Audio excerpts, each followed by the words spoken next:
Slate. Episode 5. Let's roll. Nice. What's up, guys? Sam here with Robert, of course, on the 505 podcast. And today we are featuring a very good friend of mine, JD. Hey, nice to be on. How's it going? Awesome. Thanks for being here, JD. Appreciate it. Yeah, it's something different. It's a lovely way to spend my afternoon. Have you done podcasts before or any kind of long format like that? Yeah. So I currently run my own podcast, the Yu-Gi-Oh podcast. It is nowhere near to this degree of like formality and properness.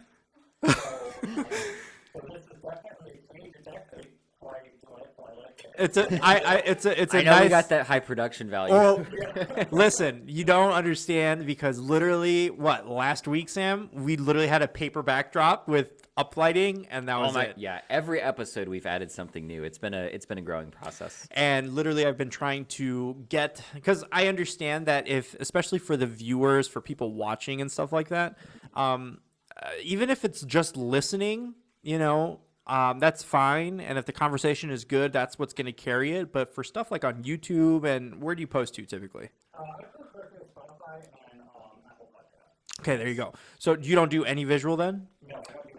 Okay, so for visual, like I'm the type of person that if the production looks legit, I'll probably give it a chance, And that's kind of where my thought is making it as nice as we possibly can, to give people that like, hey, we're just not some, random group of people, rinky-dink kind of thing. If we put the initial production value into it, which is, chopping our table in half, and that's literally what we did. And then, going to the hardware store and rigging this setup, and it's turning out really, really nice. I like it.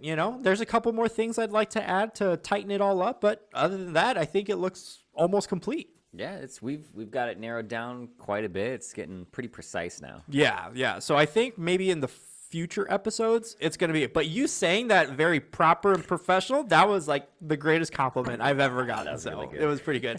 So Sam is probably going to carry a lot more of this conversation because I don't know as much as you guys about Yu-Gi-Oh. And that's true. We might have to explain what Yu-Gi-Oh is for all the normies out there. All the normies. Yeah. I am slight normie. I mean, I know of it, and I think that's the biggest part of it as well too, is knowing of it. So yeah, go for it, guys. I'm along for the ride, and if I have questions, please don't make fun of me. But go for it. For those of you that don't know, Yu-Gi-Oh is a card game that people play, and the goal of the game is to defeat your opponent by usually taking all of their life points away and killing them. Like that's the main goal. But not only is it a fun game, it's also like teaches you like marketing, stocks. It's a big community. You make connections. Marketing and stocks? Yeah, dude. Yeah. There's a huge Yu-Gi-Oh market. Yeah, so first to expand on it. So Yu-Gi-Oh was actually like a byproduct from the Yu-Gi-Oh manga. Like the actual card game that we play nowadays was like not an initial, like supposed to be an initial thing. The manga was all about just this guy who constantly wins stuff, and then the antagonist was like, I'm going to make my own card game and my own devices, and he can't beat me on my own game.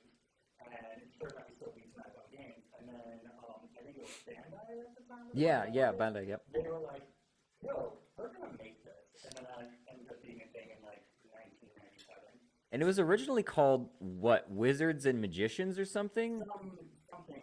I know it was like a WM. And that's kind of weird because that's like at the height of like other card games as well too. So, yeah, because Magic had been around for a while, and I think Yu-Gi-Oh is actually one of the youngest because I think Pokemon's actually older than Yu-Gi-Oh. Yeah, I think Sam and I were having just before the podcast, just before we started, before you got here, we were kind of talking a little bit about how other card games kind of overshadow it. And I was even doing in my own research for the podcast, like it's just now in 2021, 2022, it's kind of having this resurgence of it's going crazy. Yeah. There's been a couple celebrities that have like showed off their almost complete Yu-Gi-Oh collections. Moist Critical, he was a big one. He just released a big video on it. And I think Jacksepticeye also plays Yu-Gi-Oh like competitively. That's interesting. I did not know that. Yeah, because he was mentioning it. He's like, "Oh yeah, I'm playing this weekend or something with my friends," and like, Is I'm he like, Irish? "What?" Yeah, he's Irish. Oh, okay. I was like, why are you doing that accent? What's up, everybody? It's Jacksepticeye. Anyways, again, it was just one of those things that, like, I kind of, in my own research of doing this, I kind of noticed that was, it's gaining more popularity now. And honestly, you can't go into a Walmart, a Walgreens, or a toy place or anything like that. And literally the shelves, I tried to buy him some cards just because I was, Dude, trying to be nice. scalpers, And dude. now Scalpers all I are see is crazy. just sleeves. Oh yeah. Like, it's crazy. What happened? I feel like most of the time dude. when I tell people that I play Yu-Gi-Oh! Semi-competitively and I've been playing for a very long time, the first reaction I usually get is, people still play that? Like, and it's like, yeah, it's like been ongoing. It's had no lulls. It's been like packs and new sets dropping every month. Yeah, it's evolved a lot. Like at least in the last couple of years, like they've reinstituted like the rules of where you can like summon monsters, and that was a big deal because usually they capped it. You had one zone for your entire extra deck of like 15 monsters, and it had to be summoned in that zone. So you couldn't summon like extra deck in your 5 monsters. Okay. But when they changed that rule, it actually brought a lot of returning players, like a lot of OG players back. I think a lot of It changed the game a lot. I think a lot of millennials as well too, like that grew up watching the cartoon, the Oh, yeah, anime, it's and the stuff like nostalgia that. for It's sure, the nostalgia. I know for me, and again, I'm probably gonna do this just because it's my only point of reference, is Pokemon. Obviously, I had like literally 2 binders worth of Pokemon cards, a Pokedex, all that kind of stuff, right? And again, the only reason I'm making that reference is just because that's where I can kind of relate a little bit, And now I have adult money. You know what I'm saying? I don't have to ask my mom. It's like, hey, can you buy these cards for me? Please buy me this pack. Exactly, or this accessory or whatever. Now I can just spend $1,000 on a Charizard if I want to. Yeah. I think it's kind of funny once you get into hobbies, especially like card game hobbies, when you're an adult and you have adult money, because the people in your life think you're crazy. Yeah. Like, it was around Christmas time, and I went out of my way and purchased a card for like $550. Nice. And like, didn't really do Christmas stuff for anybody else. Fuck everybody else's Christmas. I'm buying this $550 card. That's awesome. I would totally do that And too. when I was like talking to my mom, like, oh, I don't really want to spend money on that right now. I just made like a big purchase for a card. She was like, oh, did you buy a deck? And I'm like, no, I bought a single card. And she was like, are you playing it? And I'm like, no, it's on the shelf nicely. And she was like, okay. I guess if you grew up in that kind of era of it, because I think people now, they just don't get it, If they only want to get into it because it's a fad, which I've seen a lot of, obviously, with a lot of the can start off influencers that way. on social media as well, too. Obviously, the Logan Paul situation and stuff like that. Oh yeah, with the Pokemon. Yeah. Yeah, like literally he lost $3 million. $3 million on He bought a fake box. He bought a fake. And it was like so obviously fake. Like he was doing a live stream of it, and his viewers were like, "Bro, that's like not even real. Like look at the side. Like it's not even real, bro." And then they turned out to be GI Joe. It was all cards. GI Joe packs. Yeah. Yeah, that's what I'm saying. I didn't even know that. Do you guys know that Neopets had a card game? Neopets? Yeah. I had not know that. Yeah, Neopets had a card game. I actually did collect Neopet cards for a while. What? So other than Yu-Gi-Oh, like what's your nostalgia? Like, if you don't mind me asking, how old are you? I am 27 years old. Okay. Right? 27. A ripe 27. Okay. So going back 10 years, or no, 20 years, what's a good nostalgia other than Yu-Gi-Oh? Oh, good lord. Probably Pokemon Silver. I remember collecting the cards when I was a kid, but like a lot of other people, not knowing how to play the game, just collected the cards. Yeah. Because we were all hooked on the cartoon show, which was wildly successful for our generation. Sure. Loved Pokemon. So, I mean, like, yeah, Pokemon was the main thing, and then probably when I was about 8 years old, Yu-Gi-Oh got introduced into my neighborhood, and it kind of just took over. For some reason, it was actually easier for me to like learn how to play the Yu-Gi-Oh card game than it was to play the Pokemon card game. Yeah. And yeah, it kind of just went from there. I think for me too, as far as nostalgia goes, Dragon Ball Z. Like I'm looking at his hoodie right now, yeah. and I want to rip it off of him because I want it. But I can just go get my own, I guess. I don't have to be that physical. Kohl's. Yeah. So, so again, it's just having that nostalgia is very. I think at least for us as millennials, like we go for nostalgia. Like I literally like. We were at a card shop on National Pizza Day. Yeah, we went and I did like convinced him to go to a video, like a card shop afterwards. and I literally saw the Lord of the Rings sword, Isildur, there sitting like, this is $300. I think I'm about to buy this. That's actually not that bad. He Yeah. almost bought it. I was like, yeah, get it. It's a sword. You were like just talking about getting a sword. I know, and I didn't want to be super cliche though and get a Lord of the Rings sword or a katana or anything. So or a lightsaber. So I'm like, I'm very. It's hard for me to pull the trigger on something like that because I know it when I'll see it, but seeing it in person really was just like, oh my gosh, I should probably get this, Yeah. But do you ever have moments like that to where you walk into a card shop or anything like that and it's like, oh shit, I got to have that? Every now and then, I try not to be super impulsive with my money. However, I have desires. I'd say my big nostalgia thing, especially when it comes to Yu-Gi-Oh, is like this old monster called like Blackluster Soldier. Okay. It was used in like 1 or 2 episodes of the show. It's just like this really, really fancy knight that the main protagonist uses. Mm-hmm. It does not come up that often. It is not that good of a card. However, it was just like one of those things that like really stuck with me. Like I want to learn how to like sword fight and like shield and sword and be a warrior. Like specifically because I thought this card was so cool.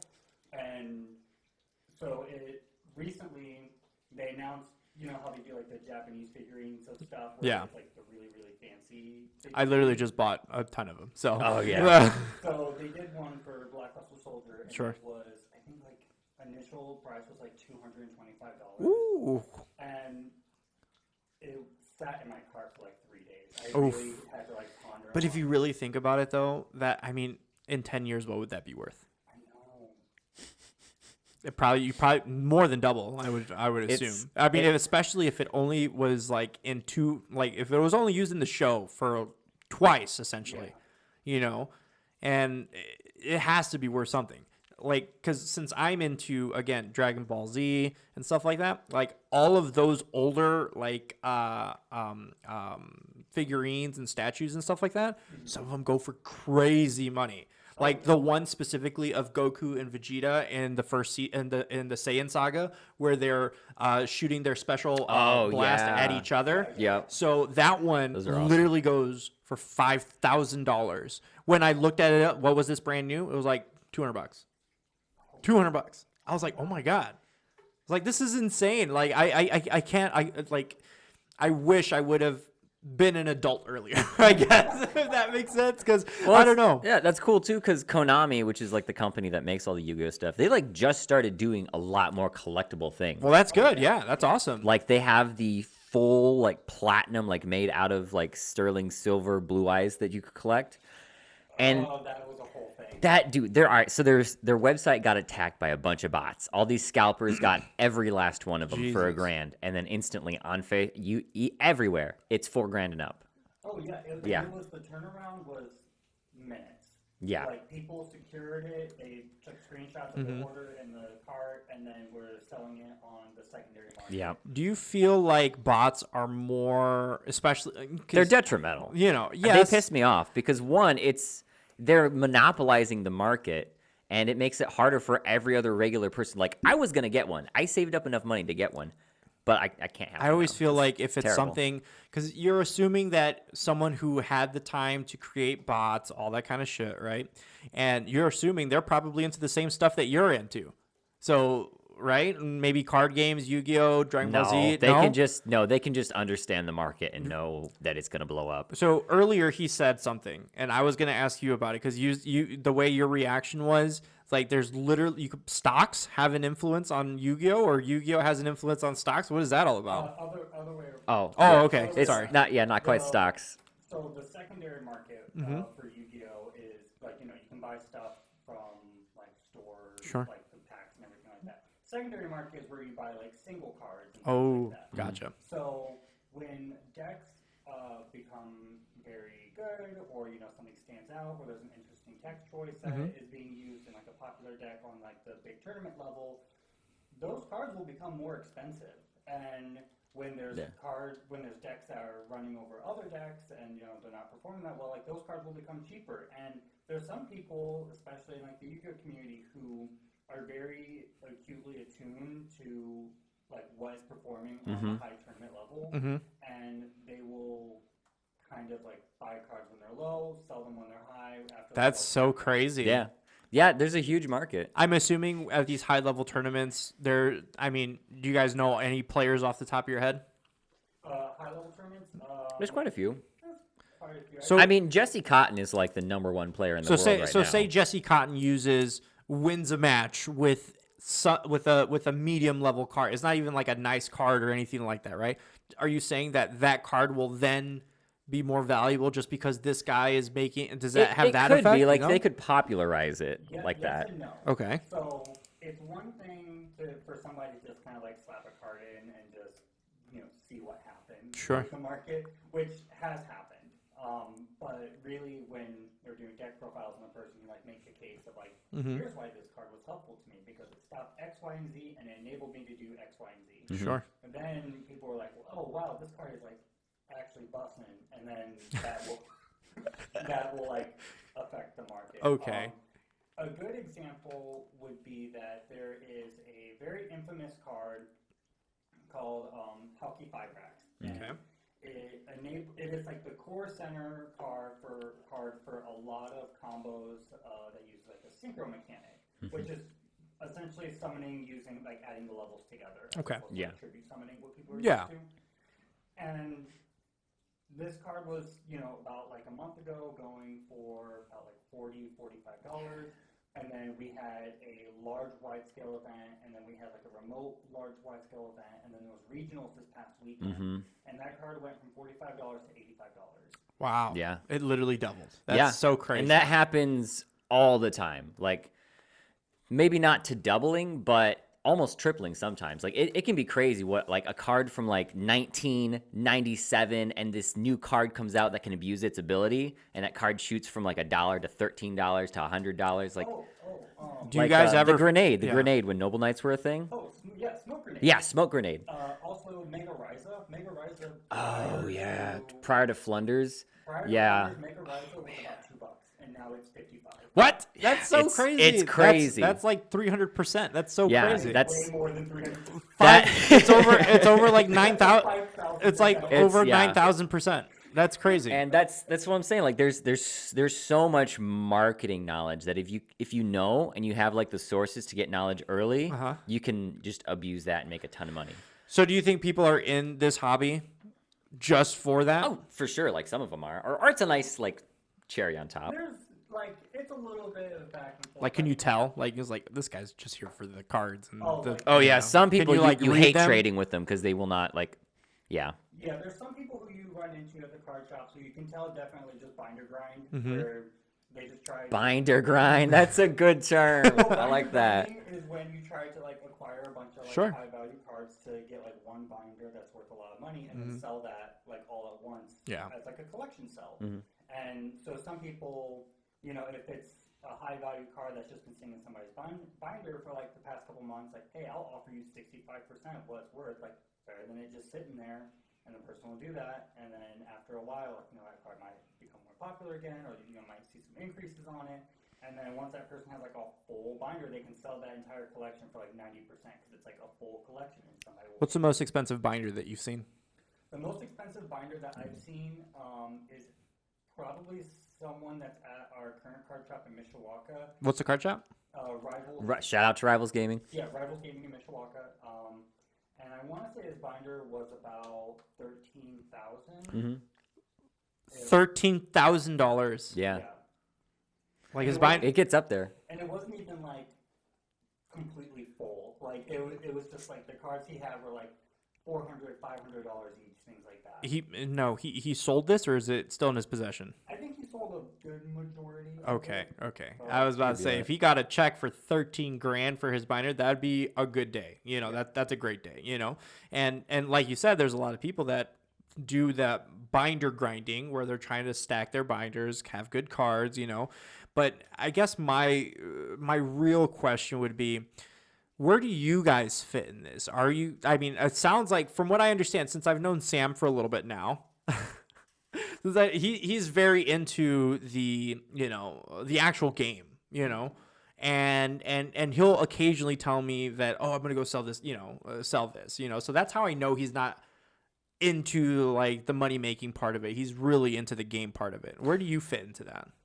Oh, geez. Okay, so I used to play kind of competitively in my college years, like high school leading into college years. And I would say that I was really just playing like for the game, not really about caring about the money all too much. Sure. The money was, like Sam said earlier, like a nice cherry on That's top. how it all starts with everything, man. I loved it for the game, not the money, though. Yeah.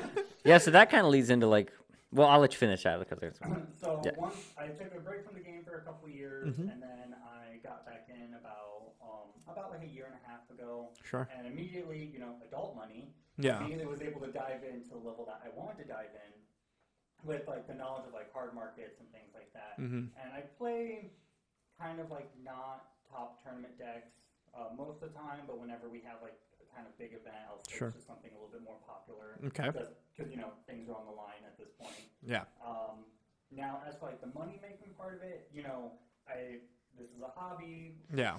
It'd be really cool if my hobby was self-sustaining. Yeah, no, I totally agree. And I see a lot of people, especially just with card games in general, like D&D, all that kind of stuff, right? All kind of these role-playing games, card games, all that kind of stuff. I've seen a lot of people moving into the medium, excuse me, of kind of social media with it as well too. So they become some type of influencer of that space as well too.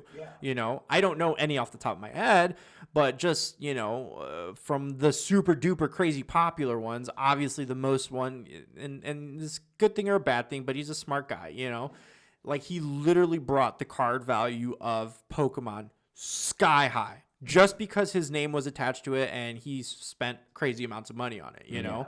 So is there anyone like that in the Yu-Gi-Oh space? Top of my head, there's like a lot of like well-known professional players. I would say anything that like Triff like slaps his name. Triff is pretty popular. He's a pretty strong player. That will end up being ran as like a tech. He's known for playing one specific type of deck really, really, really well. Pendulum back deck. Yeah, and he's been playing it for essentially since its creation. Now, I would say that Kenko Chow, he's a writer for TCG Player. Sure. Which is the... Oh, he's also a writer? Yeah, he's one of the dang. article writers for TCG Player, which is the secondary card market for North America. And he plays that Flunder deck. He got fourth place at regionals, or not regionals, YCS, which is a... It's like, what was it? It was like 600 people. Oh, yeah. Yeah, it was a huge. Yeah, he got fourth place with it, and a lot of people thought that the Flunder deck was not going to be like a huge game competitor. Sure. And now Flunders are worth a lot of money. It's crazy how like because I'm assuming these are all are they I'm not televised, but they're like streamed and stuff like that as far as the there's competition streaming form, Yeah. and sometimes with like the bigger events, a lot of the original voice actors for some of the original characters will actually come on and like do duels. Now, what's a big event? Like, how many people are we talking? Like Like YCS competitors. Our YCS is the biggest event. Yeah, YCS. Yeah. YCS, and that's Yu-Gi-Oh Championship Series, right? Yeah. Yeah. And then there's like YCS Worlds. Oh yeah, the Worlds. What type of money are they talking about winning? I think Worlds was a very pretty trophy. Usually, if you get like top 32, you get a printing of a card that's only available to a Ooh. player. And a lot Okay. of time you get like the newest console as well. Yeah. Because I think what's really different with Yu-Gi-Oh, especially with Yu-Gi-Oh and Magic, is the official like hosted events. They don't do too many money prizes. Yeah, it's a little bit harder. Do you wish they kind of moved more towards money, or do you like just the tangibles? I mean, there's arguments on both sides. Like, yeah, the money would be nice, but I know the creator of the game is like, we're not doing it for the money. We're doing it for the Yeah, gameplay. well, like for guess the game. what? He's doing it for the money too, Yeah. because he's probably a gajillionaire because he created. Man, the game, way you know what I'm Konami saying? prints stuff, man, you'd think so. You know, so how? Okay, so tell me this then: if I was an investor and I decided, hey, I have $1 million pot, is that staining the game, or is that kind of? Because I know if it's not about the money, you know, It'd probably blow up, honestly. It would blow up. Yeah. And I'm part of the camp that I'm glad that we don't really have a lot of like money prize events, mainly because I think that the card game community would be like Toxic. immensely more. Yeah. toxic. It's not really, like, the toxic Yeah. card game community, Sure. But it would be like way worse and way more toxic. You Honestly, get I the think- lifers in there. I and think then- any gaming community is somewhat toxic to some point. I mean, even just talking about like actual like video games, you know, like Fortnite, yeah. extremely toxic on yeah, Fortnite. very toxic. COD, super toxic as well too. You know what I'm saying? So again, it's just very, you know, I think all those type of communities have some level of toxicity. So I think Yu-Gi-Oh might be one of those kind of untapped or semi-pure kind of, you know. Yeah. Untapped toxicity. But once you start showing the hundreds of thousands, if not $1 million pot or something like that over like maybe 100 players or whatever, you know. There are private companies like game shops that actually host like cash prize events. Yeah. So you can find them. Does your card shop do that? No. No, usually the card shops that are hosting cash prize tournaments are not official Konami stores. Ah, And that so makes part sense. of being the official Konami store is that you can't have cash tournaments. That's lame. Yeah. I mean, it's got to be in if some for the shops as well too. They got to eat, right? Oh yeah. You And know. I think part of it is like entry, and then there's also tournament packs, which really don't take out of the supply that they actually sell. Yeah, those are specifically for prizing. Like if you sold those to your players, you would get in trouble and Konami would like ban you for a while. Yeah. I think Konami is very, very tight with it as far as like what they want and what they don't want, you know. The only reason I know of Konami, obviously more for the video games and stuff like that, like Metal Gear Solid. I was yeah. like, It's the greatest skill set. you know, the best, you know. Metal Gear Solid was literally why I got into video gaming and RPG. Not necessarily RPGs, but like that type of gaming, you know. And it was very, it was different, you know. While everybody else was playing some stupid sports game, I was playing, you know, Metal Gear Solid, whichever ones they came out for, you know. And Konami, from what I understand, they are very, very, very, very, very particular as far as what is released, what isn't released, how this is going to happen, how it's not going to happen. Because literally Hideo Kojima, the creator of Metal Gear Solid, like Konami said, yes, you have to do this. And Hideo Kojima was like, nah, bro, I'm not doing that. And he walked away from Konami. I mean, the same could be said for like Blizzard Activision with, Oh yeah. with Hearthstone. Yeah. Yeah. Like Hearthstone's like the designer team has changed so much in the past 5 years. Essentially, like all the old people have been replaced. Yeah. And the game itself has changed in that manner. Well, yeah, that too. But do you ever think that Konami is just, I mean, do you think that they're too strict on that? As far as the card shops not being able to hold events? I think they should listen to their player base a bit more. In what sense? What do you want them to hear? What do you want them to change and stuff like that? Konami, if you're watching. Honestly, I'm still pissed about time rules. I've been screwed over so many times on time rules. I would have like gone undefeated or had much better score. It's draw. I should, yeah, obviously. But also with like certain decks that have been around and competitive for a little too long, or there are certain cards that are just, you know, that deck is going to be the only deck or one of the only decks that wins because of the certain cards it has that other decks can't play or they're specific to its archetype. Sure. And getting things like that kind of out of the game and kind of evening the play style of all the decks, I think that's more of what players want. And that's kind of the ban list we had, I think, earlier last year. I remember you is talking we had to about a it. Yeah. big, like, even ban where a lot of decks got hit and things were kind of like, everything was like rogue for like the longest time. Yeah, and I like it when we have like a very diverse meta like that. Yeah, it because makes it more can- interesting. It's more interesting. It's a lot more fun because you could face like a lot of different things at on the local level and at the tournament level. But yeah, right now we're at a point where the game has really boiled down to like 3 top decks. Yeah. So Okay. even at the local level, when we have the larger tournaments, like 2 out of your 5 matches are going to be against the same deck, or like there was one time where 3 out of my 4 matches on like a casual night was against one archetype, and like it'd be like that. Yeah. It'd be like that. Yeah. Now, They do. I do think that I understand that like Konami has to like make money. Yeah. I get it. I totally get it. But secondary market kind of causes some troubles with like especially like bot buying. And Yeah, no, I get that. Yeah. Like there's this ongoing argument. You could literally tweet this at any point and you go Twitter and be like, "Forbidden Droplets cost too damn much," and you're gonna get like 50 comments and everybody's gonna I'm literally going to start a Twitter just for that. because it's like the controversial take right now. Sure. To put in context, there is a card in the game that allows you to negate and nullify a card. Okay. And the opponent can't respond to it, so they can't do Anything. Like, Yeah. not do anything to it. You get that to go through. And there's very, very few cards that have that clause that your opponent can't respond. So this card is ran off the tournament level, usually at 3 per deck, and they go for $100 each.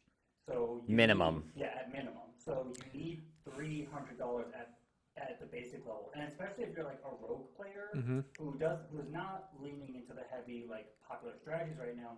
You definitely need more and more of those like high value cards to even contest the meta. Okay. If I wanted to play, if I wanted to get my own mat and everything, can money buy me a win? Oh, yeah.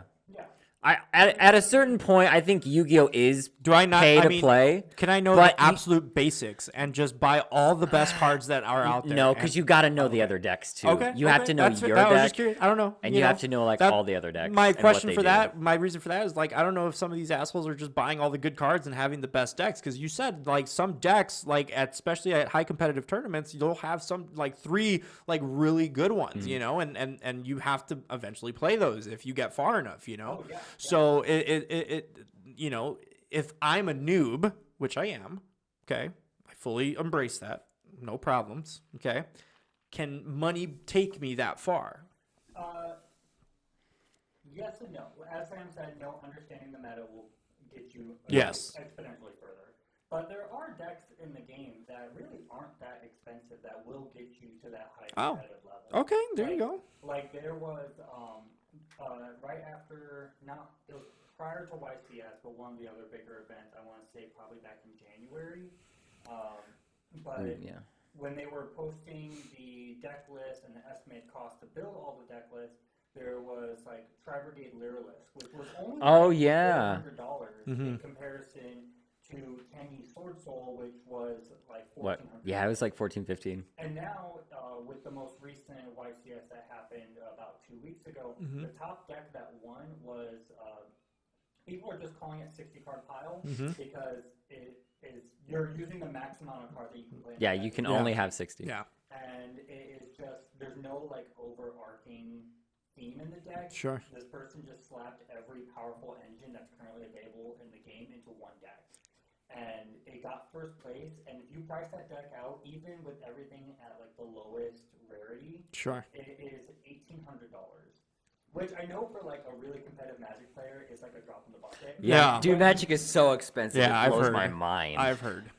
But yeah, so like if you were to try to like conceptualize maxing out this deck in like max rarity, you're looking at about $5,000. Okay. All right. Well, that's not too bad then. And I would say that I mean, I guess when I say it's not too bad for me because I have disposable income, et cetera, et cetera. But for someone who's starting out, and yeah, it's a lot of money, you know? Yeah. also a really cool thing that Konami does do every year is that we get they've been doing this probably since I want to say The since less, 2012. yeah, The 20, the yeah, tins. the tins. They, Yeah. they like recap all the best cards within that year. Yeah, everything that was like a tournament popular card in the past year usually gets reprinted in these tins, and it's just spending the reprints themselves will be cheaper, but then also you could probably buy like a tin for $15-$20, and then Sure. pull like $40 worth of cards out of that tin. Like it works out that way, which is pretty cool. Now, as for like directly card purchasing, I think this is more what happens once you like have adult money. Once again, sorry that we keep going back to Big adult boy money. No. But, And, like, no, it's fair because some kid in high school isn't going to be able to afford all this stuff unless he has mom's credit card and just starts swiping or ordering or whatever, you know. So I understand the reason we keep coming back to that is because I'm 32 years old. You know, I have $40,000 in my bank account just in my checking, you know, so I can literally buy whatever I want. I have a credit card limit of whatever, so that's why I ask. If I'm a total noob, can I just buy all the fucking best cards out there and walk into a tournament with very basic knowledge of rules, et cetera, and probably win a tournament? no. No. Okay. There you go.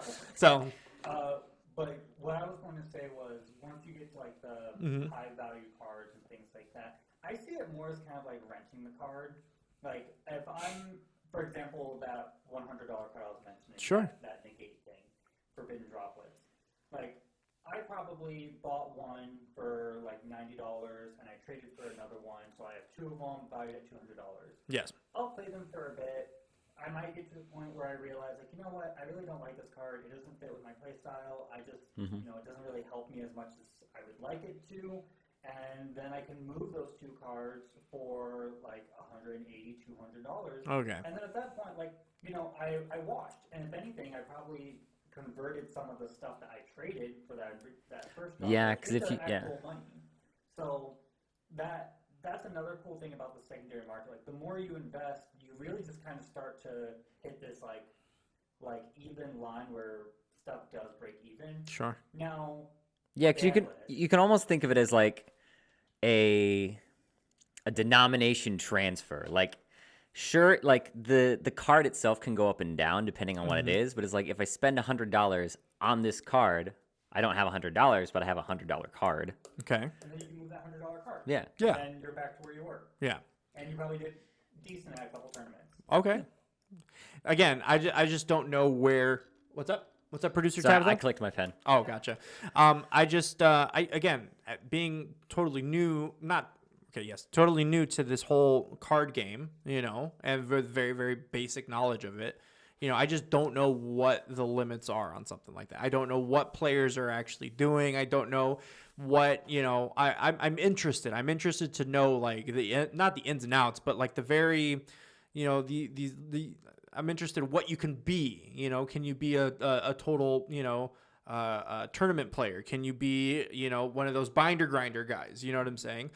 Speaking of that, you were gonna say something about ban list. Oh, Yeah. Yes. So usually when decks are performing very well and then the ban list comes around, those very popular cards that are going for like $50, $75, those Sure. are going to be the cards that get hit, and then their price is going to drop to maybe like $10.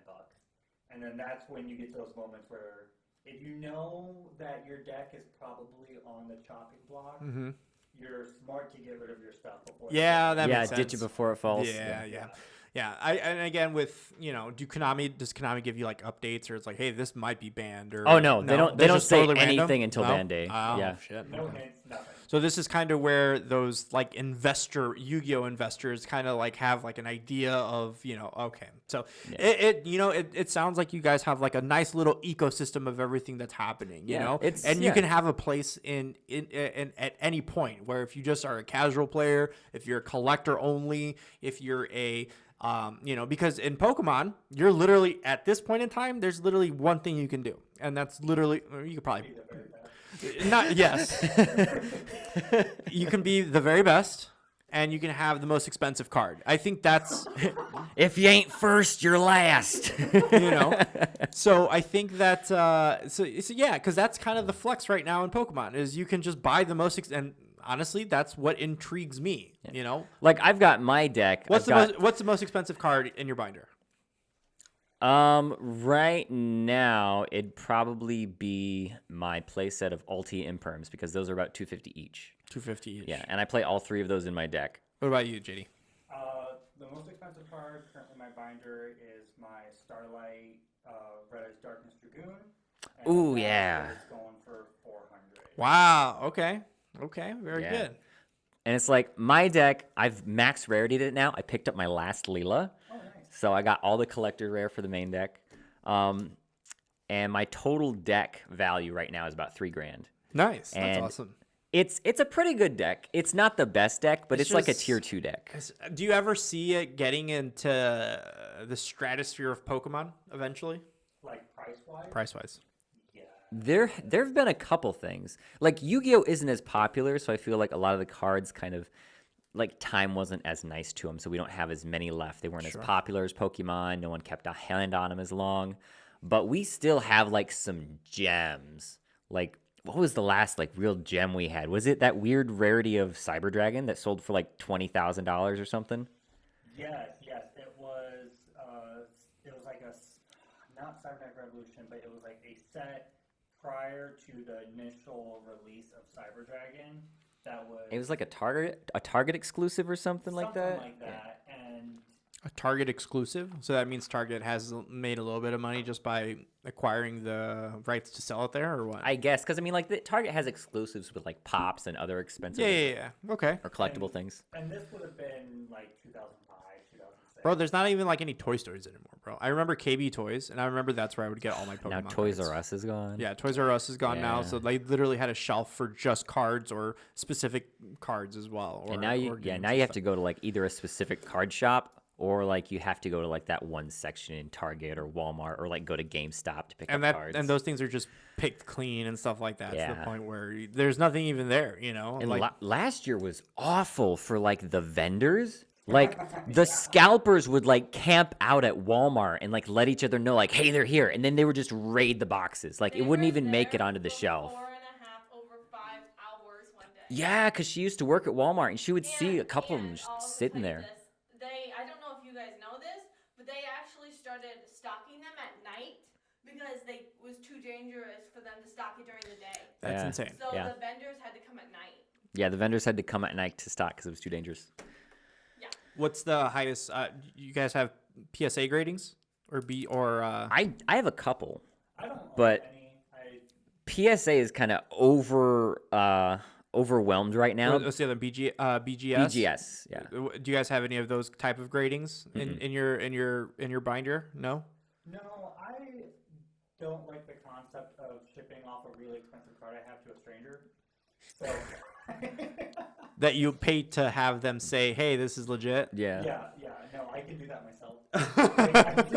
And it's I But think it's like a minimum of like that's 400 what to ship that's now. what gives it the value, though. It is, right? I mean, Yeah, like but I mean you got to make it worth it. Like I'm not going to send like a $400 card over to be processed for $300 to get a decent grade that makes it $600 yeah, or but in $700. 10 or 15 years, when you have that grading, that stamp of approval that says, "Hey, this is a PSA 10" or whatever, right? And now It also you have, depends on how many of those there are. well, the that's pop true too. count Well, too. say whatever your rarest card is, and that you sent it to get graded, and it was worth $400 then. Now it's worth $40,000. You know what I'm saying? Or even $400,000. And you know it's totally possible too, because obviously Charizard sell for at least $1 million right now. At least PSA 10. There's so much hype on those. And also, well, to kind of Sure. to piggyback off that, Yeah. this year is the 25th anniversary of Yu-Gi-Oh! The trading card game. That's right, it Are- is. I'm assuming they're going to release some type of 25-year collector thing. They already did. Yeah. They already did. It was not like a collector that you could buy directly. It was a specific printing of Yugi's Dark Magician from the original manga. Like, Okay. the OG. Yeah, they had Yes. the original art. That's what Yeah. it was. And it just says like 25th anniversary at the bottom. Sure. Yeah, it has its own special code. Yeah. And it's going for like 150, 175. It right dropped that much? now. I expect that. I expect the thing to hop up. Dude, it was I think 800 or 900 like on release. Well, that's because people were dumb and spreading rumors that it was like one person. They're inflating the market or something like that. They Yeah. were Oh. saying that it was rarer than what it was. Ah. And and that was silly on them. I feel bad for the person who did buy a Dark Magician For $800. Yeah, yike-a-rooney. Like, Oof. Yeah. Another thing that I was curious about as well too, as far as Yu-Gi-Oh goes, just because I mean, how are we doing on What are you time? doing on time? You're at 47. Oh, we're good. We're good. We still have probably an extra 20 minutes, so no big deal. And if we have to add a new card, we'll add a new card. We'll just the power of editing. Ugh. yeah. You know, so it's not that big of a deal. So I lost my train of thought. Anyways, you have more thoughts. Go ahead. So we've talked a lot about like what got you started, and and like why you're into it now. So big question is, why do you stay in it? Why do you do it? Yeah, why do you if they're because I'm assuming when you go to card shops, I mean, there's always some level of toxicity in card shops. It doesn't matter, you know. It's there's like always it's a locker something. room essentially. You know, I grew up playing sports and whatever, so there's that fucking guy. They're playing him instead of me, or blah blah blah, or oh man, I would beat him instead of So like, There's a lot of trash talking. yeah. Do you? I've seen grown men cry. What? Yeah, Stop it. I'm serious. am I'm not gonna a trash name talker names, but, when I duel. But it's just like small comments, and I try to be funny about it, but there's definitely every now and then where I've kind of hurt somebody's feelings, and I didn't mean to. Like grown men, right? Not like a small child. No, like Okay. grown men that can like deadlift like 340 pounds, like it's wow. It's What? Yeah. That's so Oh, crazy. no. I mean, Oh. I don't know. I think what my next question was going to be, since there is that kind of like, why do you stay in it then? Yeah. So I stay in it for a couple reasons, and part of it is a little bit personal. So Sure. when I was returning back into the game, part of the reason why I returned back was I was starting to venture in sobriety. Mm-hmm. And so I spent a lot of time like bars, drinking, things like that. Sure. Well, when you're an adult and you're trying to make friends, everything is based around bars and drinking. It is. It really And is. Yeah. so it was really difficult to find a social hobby Mm-hmm. that was a sober hobby with other people. And keep in mind that I've been playing Yu-Gi-Oh since I was 8 years old, so this is like ingrained in my mind. And I was just like spending like 2-3 months being like, I need to find something to do. I don't know what to do. I cannot figure out a hobby I need to pick up. And I was like, wait a second. Everybody's sober at a card shop. I'll just start like getting back into Yu-Gi-Oh. And that was my initial thing.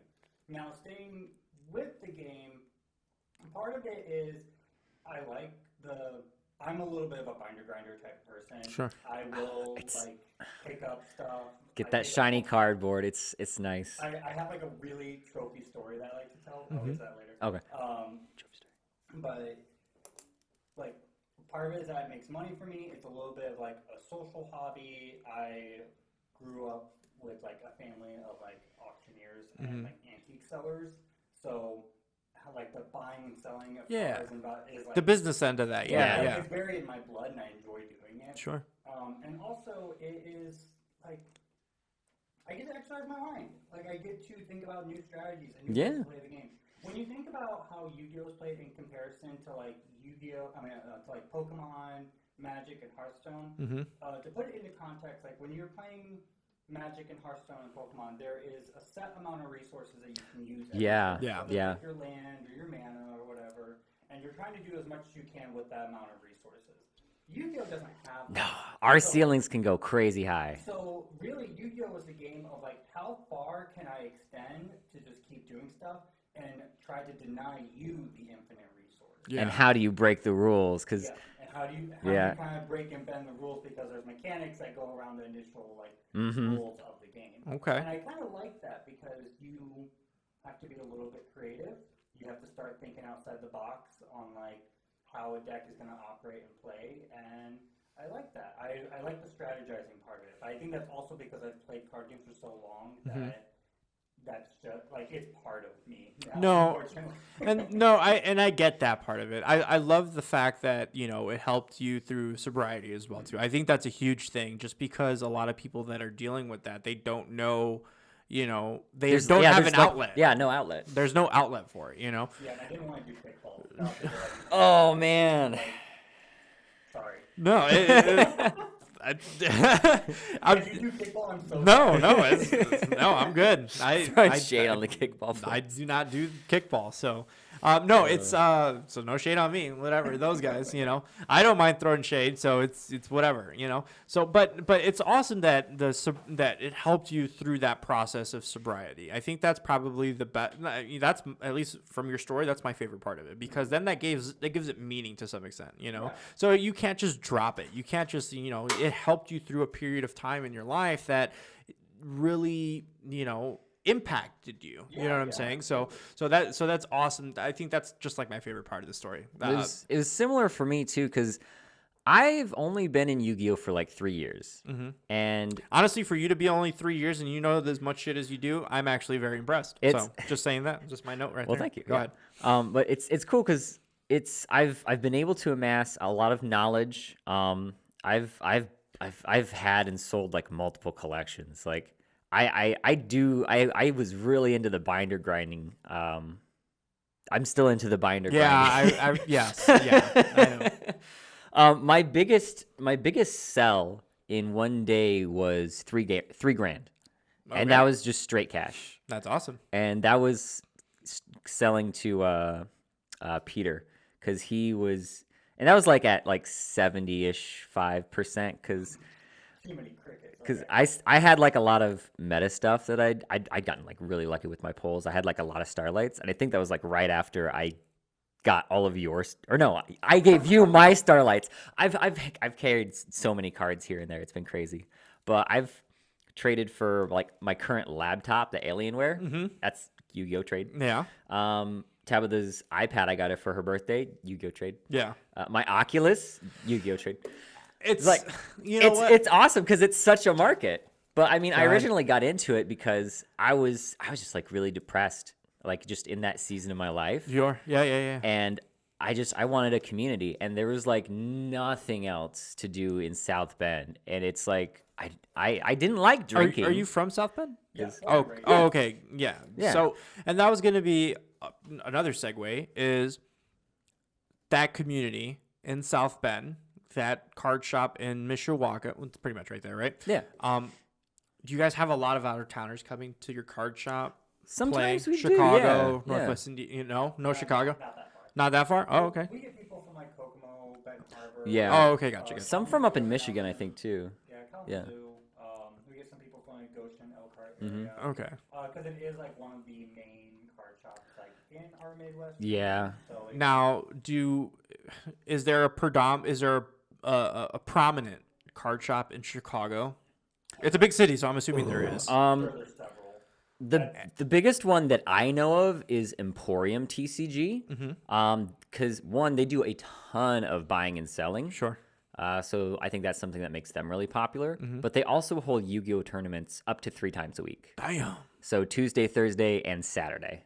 I'm Like, Just straight tournaments. just no straight cash, tournaments. It is cash. It is tournament, though, cash. Yeah. So these guys aren't affiliated with Konami. in Yep. that So sense. they're doing their own thing, buying and selling, and yeah, I think they're doing a good job. That's at it. pretty awesome. Have you guys ever? You guys should participate in that. No, or no? I don't know.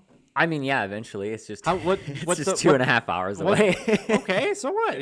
How long is the tournament typically? A day? Usually there's 4 rounds that go for 40 minutes. Mm-hmm. So factoring in like time in between and time Okay, to so start, like a it's like day. 4 hours. So- Yeah, I'm blocking off a whole day. Yeah. If I'm going to.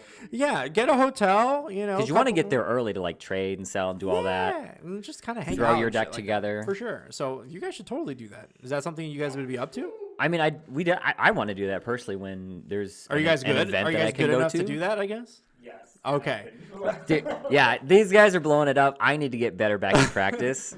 I haven't had much time. Like to if play we that. had a sponsor or something like that to pay your guys' entry fees and stuff like that, that'd be pretty cool, right? Pretty cool. Yeah. You know, if we had a 505 sponsor. sponsor. I mean, what's an entry fee? Like $100?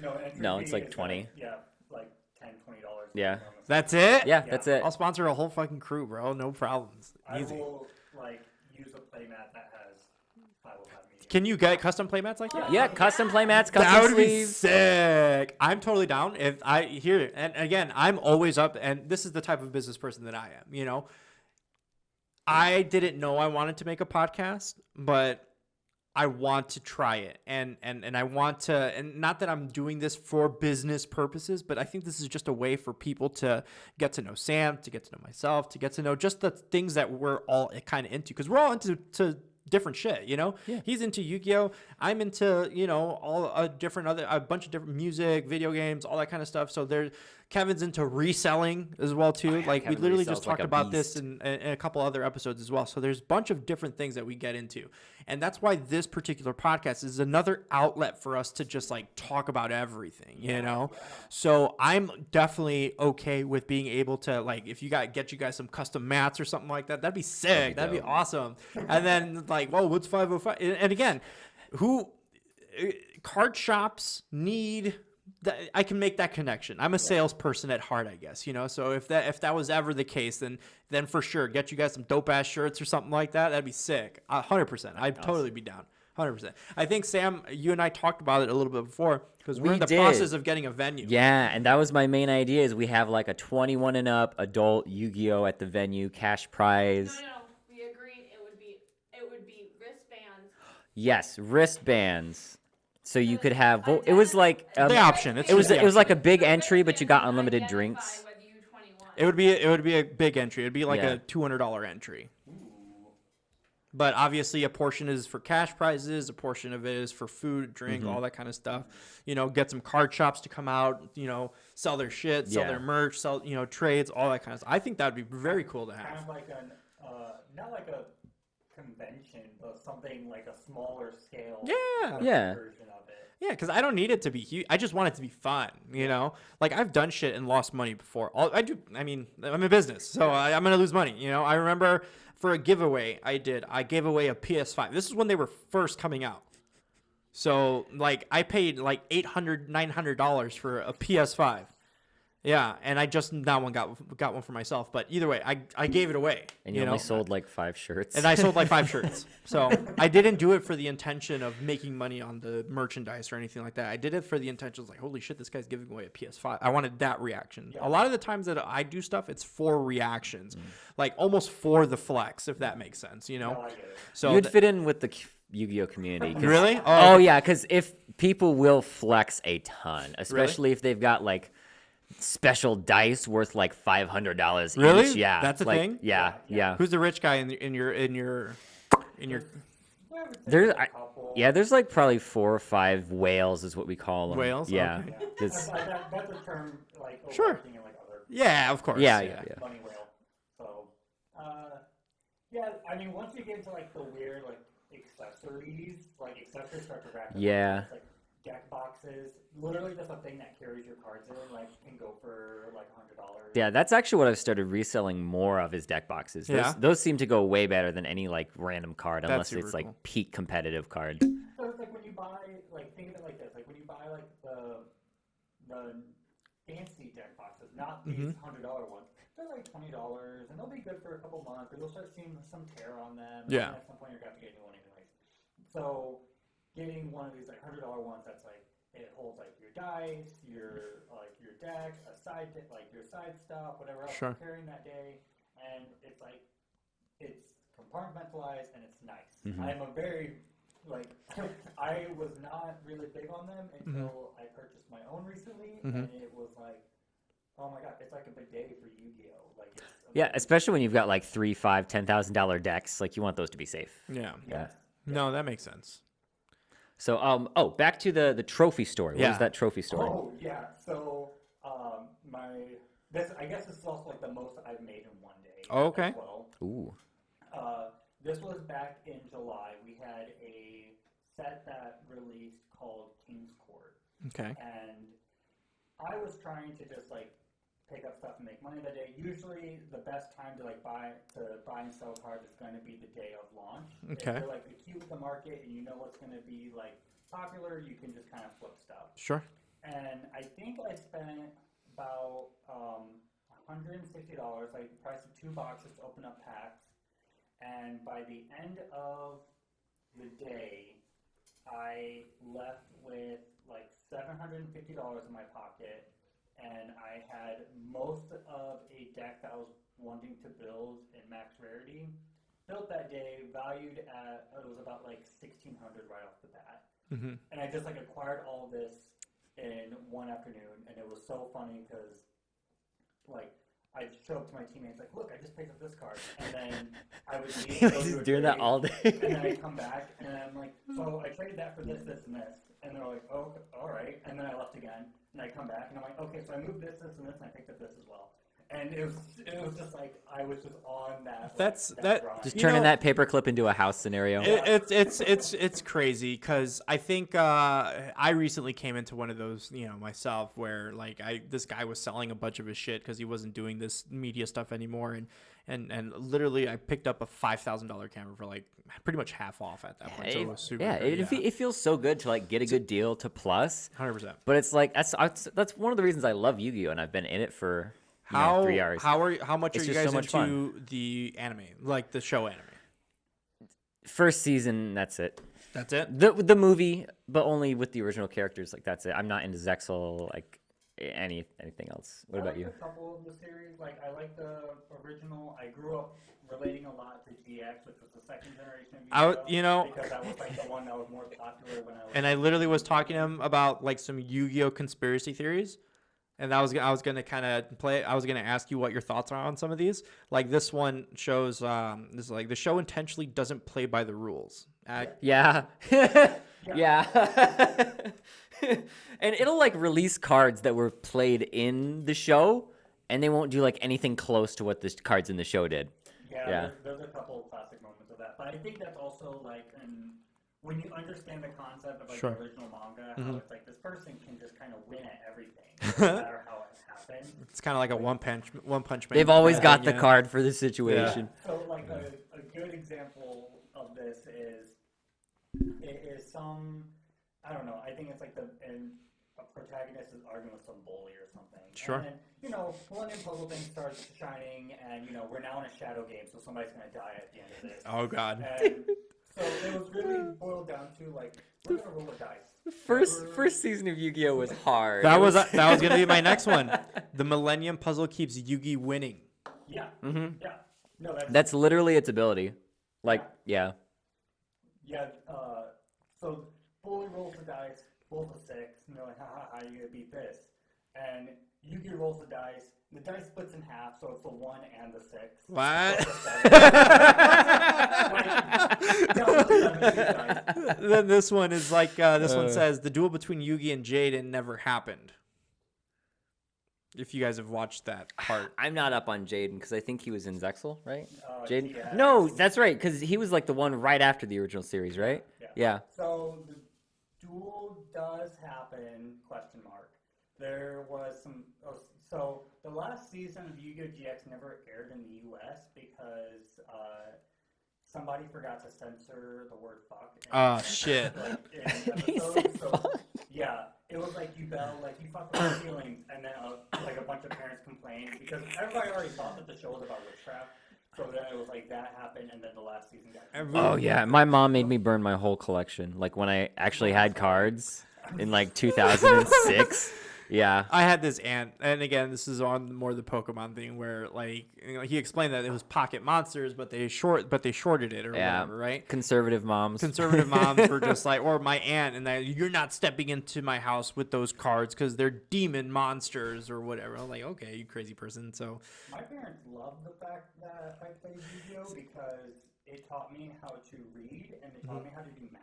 yeah, and since I was into sports, my parents thought of it as like, stop fucking collecting those things. You know what I'm saying? So go play sports. Go enjoy fresh air. I don't know. And now if you had kept collecting them, you would have had a collection worth like $80,000. Like, man, parents don't know anything. They don't. Like literally all the video game parents like, oh, you're sitting too close to well, actually that's been disproven. Now what? And then it turns out I could fly a drone better than even, some Marines or Navy or whatever. So, It's in the market. and it's in, so jokes on you parents. No, I have another one. I know that in the anime it shows that his dad never is around or he's away on business, but Yugi's dad? Yugi's dad. Oh yeah. They said this conspiracy theory is that Yugi's dad is actually dead. I would probably say that. Okay. Like, because he's being raised by his grandpa. Yeah. Raised by his grandpa, and also like the anime was super censored once it got to the U.S. So I can Yeah, it definitely, was. I can definitely just see the whole thing of like, he's just gone away. He went to the farm. Like, Yeah, 4Kids Actually, Yu-Gi-Oh that- is like super watered down.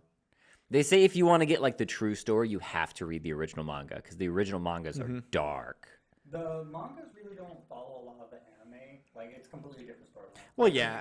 Anytime I hear like a manga versus the anime, like I just automatically assume that it's been changed. Yeah. They're two separate entities. Yeah. The Like even for Dragon Ball, the Dragon Ball Super manga is like totally different from what the show actually produced as well too. So, really? yeah. It's like crazy. It's like so. This one says Yugi sends Jaden back in time to create a time loop. That's the number one conspiracy theory of Yu-Gi-Oh. There was the one movie where it was like Yugi, Jaden, and Yusei all having to fight against a dude who was like dueling against Paradox, who was traveling through time to make like corrupted forms of popular dragons. Mm-hmm. I can see the time thing being a thing there. I don't know about that one. I can't really say one way or the other. There is so in the fourth series of Yu-Gi-Oh, Arc V. Mm-hmm. Arc V is about like pendulum summoning, which was a mechanic that pushed a lot of veteran players away from the game, I might add. Oh, yeah. But in the anime, they talk about how there is separate dimensions, Sure. and the dimensions are really the previous Yu-Gi-Oh series.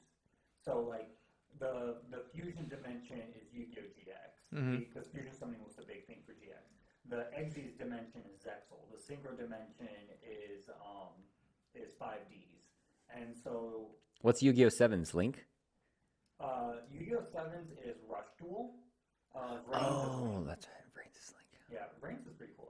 I kind of watched that one a bit. I liked it. It was short. When was the last time you watched the Yu-Gi-Oh episode? Probably about 2 weeks ago because I was sick on my vacation. Did you see that you can get the Yu-Gi-Oh channel like on your Samsung phone? What? Yeah, I sent a picture in the group chat. You get like live TV feed, and it was whatever channel was hosting Yu-Gi-Oh. What? Yeah, Oh, that's swaggy. I didn't know. That's it's pretty cool. What else you got, Sam? Anything else?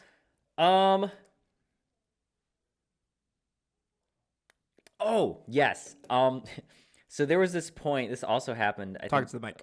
there was this point last year too where everyone got their Biden bucks, the big check that everyone got for Corona, and it didn't go to house payments. It went straight into the Yu-Gi-Oh market, straight into the Yu-Gi-Oh market, dude. And also, it's like that happened at the same time that tax season was happening. Mm-hmm.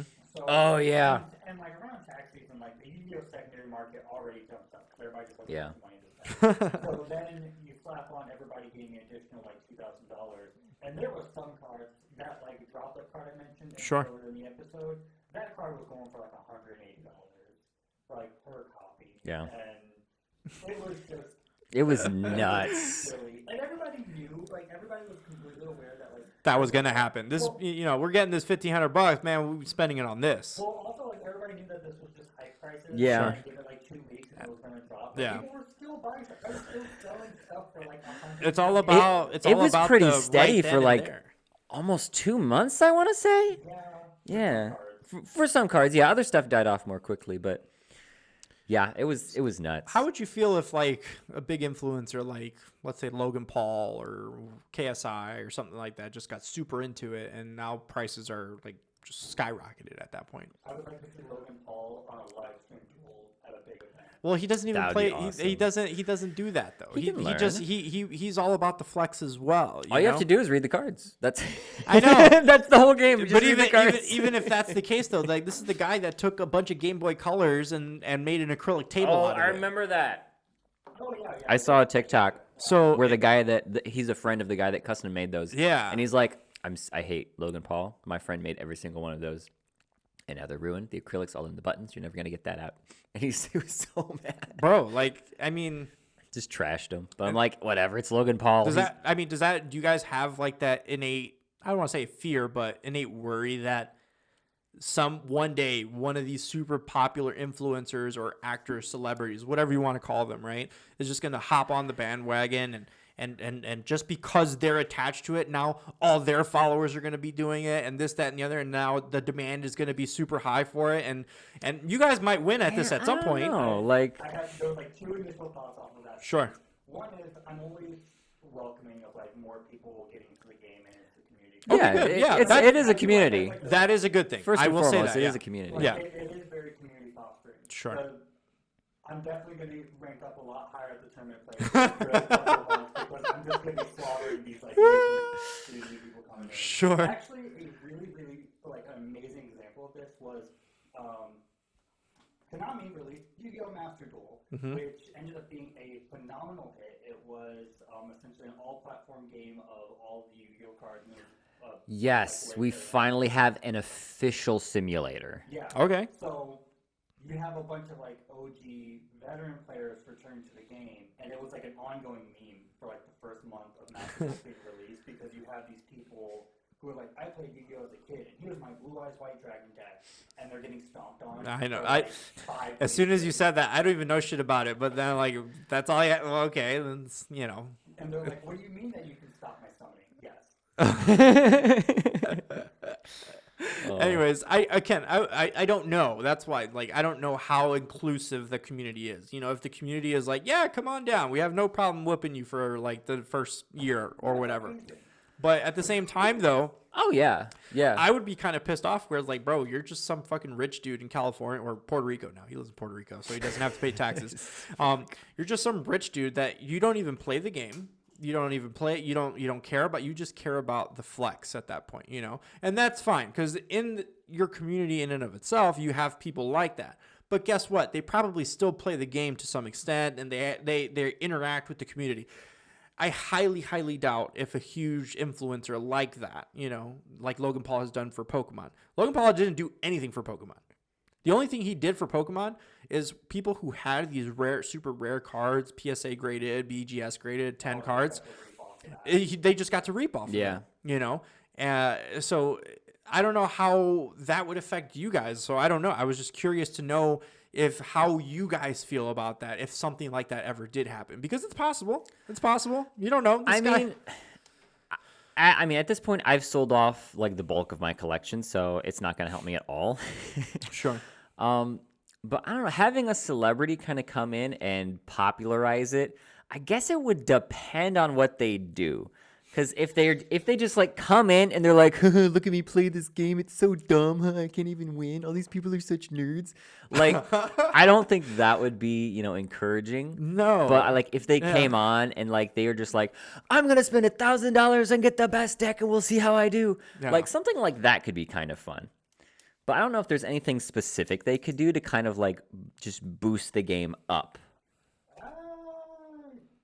Yeah, it would really have to be like it'd be the second example. Like somebody spending $1,000 on what they perceive to be the best deck. And like, Or just like max raritying a deck. I'm gonna go to a tournament and I'm going to figure out as I go. Sure. I would love to duel against decks. That would be hilarious. Yeah. This rogue player beat my $3,000 deck. Whoa! That's their thumbnail. Wait, we gotta get that for the. And then that's funny. I saw that you were playing a mobile Yu-Gi-Oh game. Oh yeah, if I can't play at tournaments, I love to test it out on mobile. Yeah. Because one thing really cool that's on mobile is you can see decks that are being played in the OCG, and the OCG is the Japanese version of the game, and they get all of their stuff like up to a year before we get some of the sets. 3 months, yeah. All right, a little exaggeration there. But they get their stuff sooner than we get ours. Sure. So being on there kind of gives me the opportunity to play with future cards and kind of build decks in advance. Okay. And try and see like, okay, what's a good counter for this deck? How do I want to play it? So it's kind of good in that sense, but also just good to keep me in practice and to switch out cards. Like, do I really need 3 copies of Forbidden Droplets in my deck? And I'll play with that for a while and be like, yeah, I'll have to save up money and get them now. Like, yeah, I think it's good. And what I think we should do next time, because again, we don't always just talk about like the media side of the podcast and stuff like that. We're into a bunch of different stuff, and Yeah, I yeah. kind of want to keep it fresh, keep it new, keep it all that stuff, right? I think we should have like an actual like match between you two or something. I don't know, or I don't know. I go buy a deck and I'm a total noob, and I don't know. I'll play, whatever. Learn how to play Yu-Gi-Oh! Learn- 505. I'd be totally down for that. Again, I'm willing to try new things and do new stuff as well too. I don't mind spending $2,000. I think that might be a bit excessive, right? Or no? Oh, that I mean, party. Go ahead. yeah, I mean, yeah, get all the best meta cards, get all the best side deck cards. 'Cause Yeah. if you spent $2,000, you could have side deck cards for like almost every matchup. Like you'd be set. I'd probably lose interest. I'll be honest. So I'll probably end up selling it to you, Sam, or whoever. I'll buy you it know? back at 60%.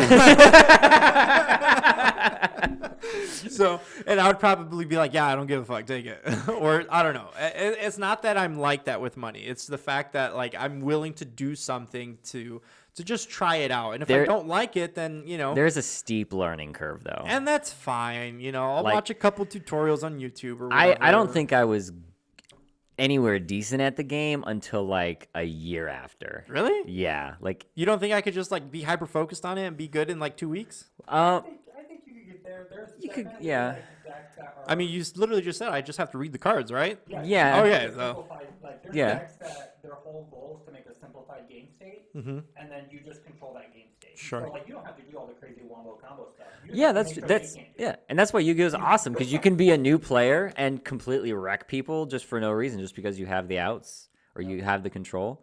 Like, Yeah. oh, who's that guy? There's this old guy and his son who play the Mystic Mind deck, and his this old guy in a sense. yeah, like it's legitimately his, older. yeah, he's like 60? 50, 60, somewhere around there. Okay. And him and his son have gone to all these events, and he's like, I don't want to learn any of the decks. I don't want to learn any combos. Like, what's like the minimum effort deck that I can do?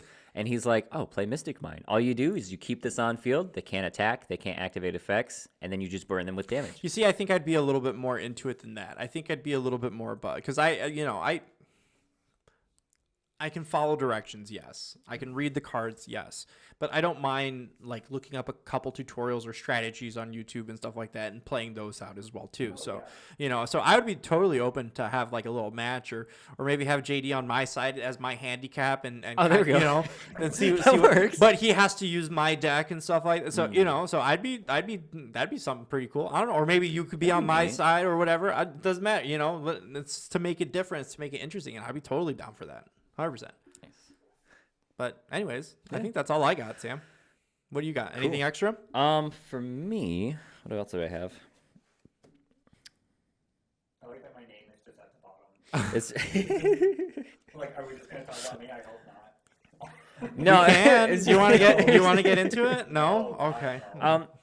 Do you play any other games? Because me personally, I'm on Yu-Gi-Oh and like that's it. Like it gives me all the dopamine I need. I play Hearthstone pretty religiously. I've been playing Hearthstone probably since 2014.